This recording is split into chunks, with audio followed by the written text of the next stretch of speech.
Na mambo vipi mchongo nguvu, ni mimi mtangazaji wako Kevo TV, na kukumbusha usisahau kusubscribe channel yetu na kulike na kushare na kucomment ili kupata habari zinazotrend mtandaoni zaidi na zaidi. Bwana, story kubwa inayotrend mtandaoni inamhusu kocha wa Yanga Afrika. Wengi tunajua bwana, kocha wa Yanga anapitia wakati mzito sana na wakati mgumu kwa kipindi hichi, kwa sababu tunajua kabisa anacheza mpira ambao haupendezeki kabisa, na mashabiki wamekuja juu kusema mpira wake hawauelewi kabisa.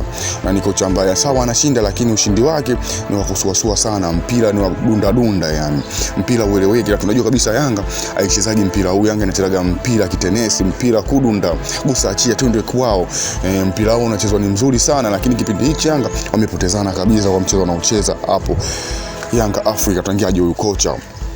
Sasa bwana, mashabiki kuja juu kwa mechi hii kusuluhu bwana, wamesuluhu na mechi imeuma sana. Kwa nini wamesuluhu?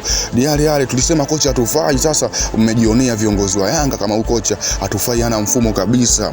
Na sio na kocha bwana alivyojua alichosema, amesema bwana, mimi wananilaumu bure. Mimi ni kocha mzuri, nimetoka nimefanya vizuri sana na ni kocha ambaye naaminika. Asema wachezaji bado hawajaingia kwenye mfumo, na wachezaji bado sana.